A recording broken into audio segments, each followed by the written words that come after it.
In the 13th century, Holy Roman Emperor Frederick II was known as Stupor Mundi, the wonder of the world. He was a man of immense intellect, but he possessed a curiosity that bordered on the demonic. He wanted to solve the oldest mystery in history. What is the original language? Frederick believed that if a child grew up without hearing a single human word, their soul would reset to its natural state.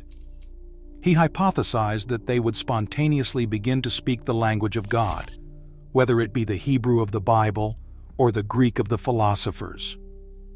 To prove it, he commissioned an experiment that would go down in history as the first recorded forbidden experiment. The emperor gathered a group of orphaned infants and handed them over to nurses with a set of ironclad, terrifying rules. The nurses were allowed to feed them. They were allowed to bathe them, but they were strictly forbidden from ever speaking a word in their presence.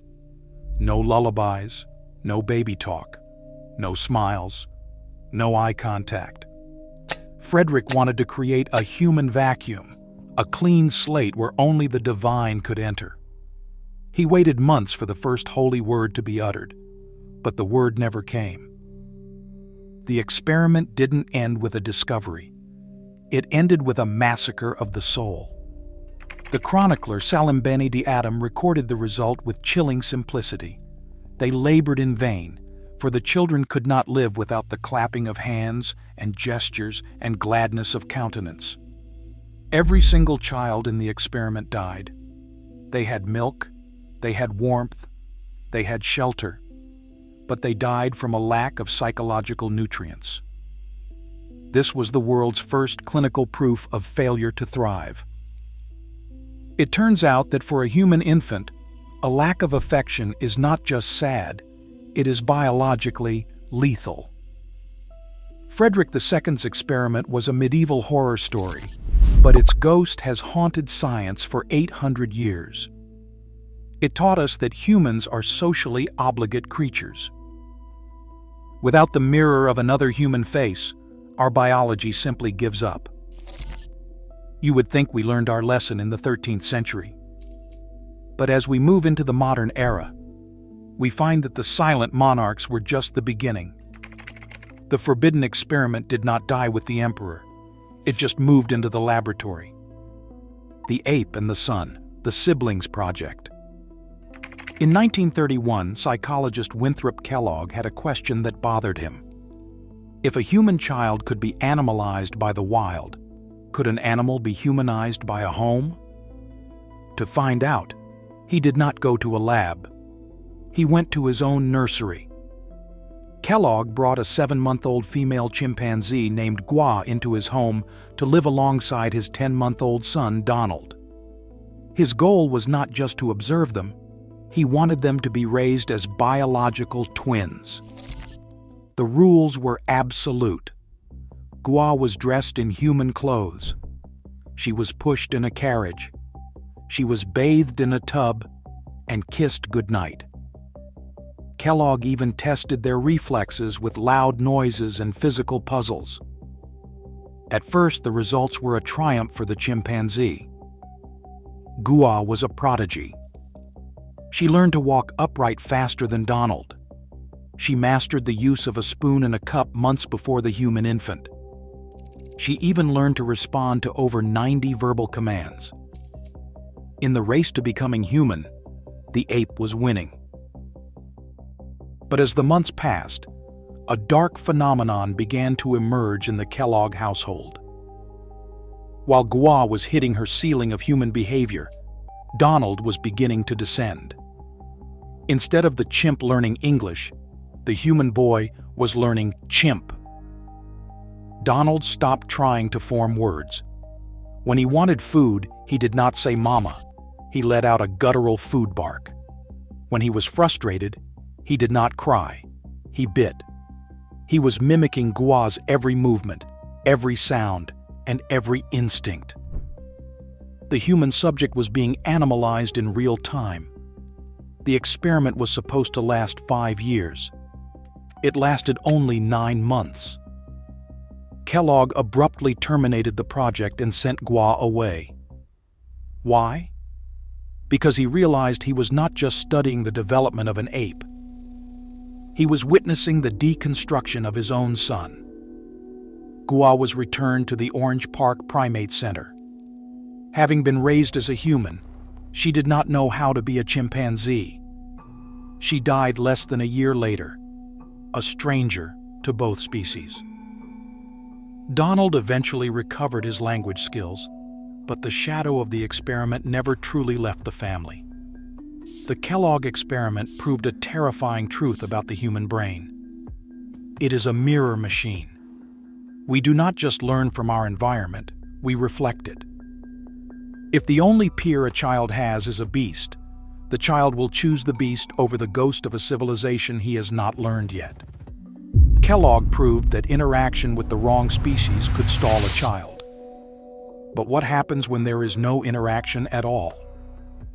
To find that answer, we have to look at the case that defined modern linguistics. We have to look at the girl who lived in total silence. The girl in the box. In November 1970, a nearly blind woman walked into a welfare office in Temple City, California, looking for services for the blind. Beside her was a child who moved with a strange bunny-hop gait. Her hands clutched at her chest like claws. She was silent, frail, and spat constantly. Social workers thought the girl was 6 or 7 years old. They were wrong. Her name was Genie, and she was 13. For over a decade, her father had kept her privatized from existence. By day, she was harnessed to that chair. By night, she was bound in a sleeping bag inside a crib covered in wire mesh. If she made a sound, her father did not speak to her. He growled like a dog and beat her with a wooden board. Genie's rescue sent a shockwave through the scientific community. To linguists and psychologists, she was the ultimate natural experiment. She was a 13-year-old blank slate. A team of researchers, led by Dr. David Rigler and linguist Susan Curtis, rushed to answer the forbidden question. If a child misses the window for language, can they ever catch up? They called it the critical period. They believed that if Genie could learn to speak, it would prove that the human mind is infinitely plastic. If she could not, it meant that humanity has an expiration date. At first, there was a miracle. Genie was hungry for the world. She learned hundreds of words. She could identify colors, shapes, and objects. She even began to form deep emotional bonds with her caretakers. But as the months turned into years, a terrifying wall emerged. Genie could learn vocabulary, but she could not grasp syntax. She could string words together, but the glue, the grammar that allows us to express complex thoughts, past tense, and future dreams, was missing. Her brain had physically changed. Because she had not heard language during her first decade, the neural pathways required for grammar had simply withered away. The window had slammed shut. In 1974, the National Institute of Mental Health pulled the funding. They claimed the research was disorganized. Suddenly, the girl who was the golden goose of linguistics was no longer scientifically useful. Genie was shuffled through a series of foster homes, some of which were reported to be just as abusive as the home she was rescued from. In one home, she was beaten for vomiting. The girl who had just begun to find her voice was terrified back into silence. She stopped speaking altogether. The ghost of California. Today, Genie Wiley lives in an undisclosed adult care facility in California. She is a ward of the state. The scientists who studied her are long gone. The father who broke her is dead. Genie remains a living ghost, a tragic proof that while science can observe a tragedy, it cannot always heal the damage done by a world that forgot to speak. Genie's case taught us the price of silence. But she was not the only one science tried to fix. Next, we look at the man who built a pit of despair to see if he could break the strongest bond in nature: love. In the 1950s, the world believed that babies only loved their mothers because their mothers provided food. It was a cold, transactional view of nature. But psychologist Harry Harlow disagreed.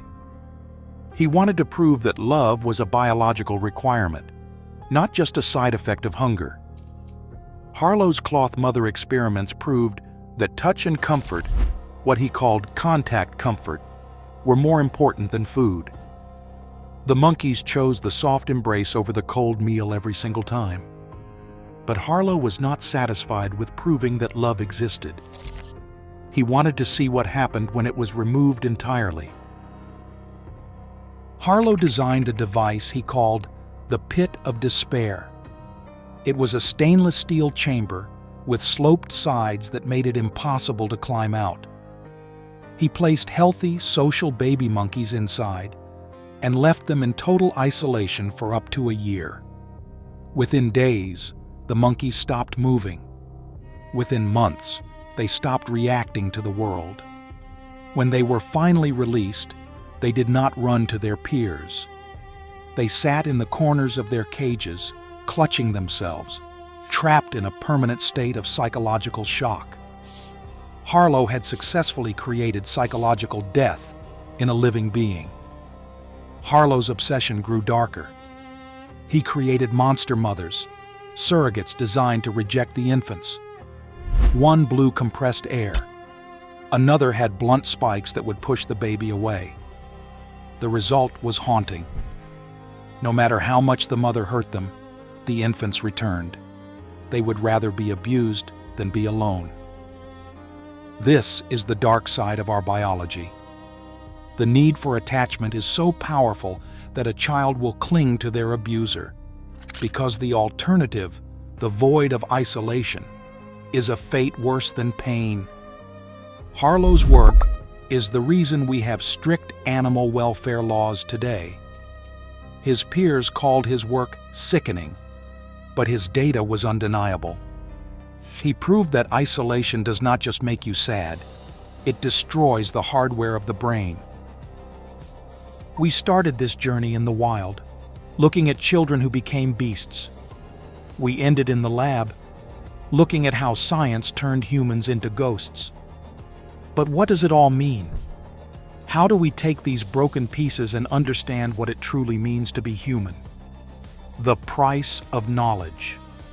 We have traveled from the dens of wolves to the sterile silence of the laboratory. We have seen children who were adopted by the wild and children who were destroyed by science. On the surface, these stories seem like opposites. One is about survival, the other is about observation. But at their core, they tell the same haunting truth. Whether it is a dog's kennel or a scientist's chair, the result of privatization is the same. When you cut a human being off from the collective, the self begins to dissolve. We are not born with a soul that is fully formed. We are born with a permission slip to build one.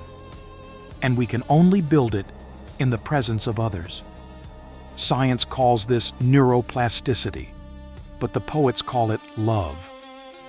Our brains are the most social organs in the known universe. Every word spoken to a child, every touch, every shared glance is a biological instruction. It tells the brain, you are here. You are seen. You are human. The forbidden experiment proved that humanity is a fragile inheritance. It is not stored in our DNA. It is stored in our culture, our language, and our touch. If we stop passing it down, even for a single generation, the human simply vanishes. We live in an age where we are more connected than ever, yet the threat of isolation has never been more real. We are no longer putting children in pits of despair or locking them in closets. but we are increasingly privatizing ourselves behind screens. Are we conducting a new kind of forbidden experiment? What happens to the critical period of a generation that learns to swipe before it learns to speak? The orphans of the past were victims of neglect and mad science. The orphans of the future might be victims of a world that is together, but entirely alone. These stories are difficult to hear, but they are necessary to remember. They remind us that our greatest technology is not silicon or steel, it is each other.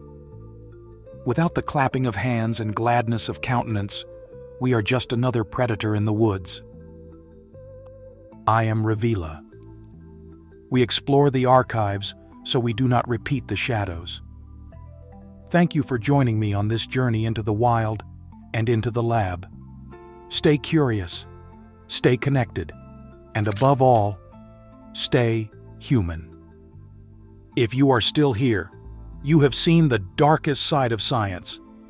But what happens when the isolation is not a lab experiment, but a survival tactic?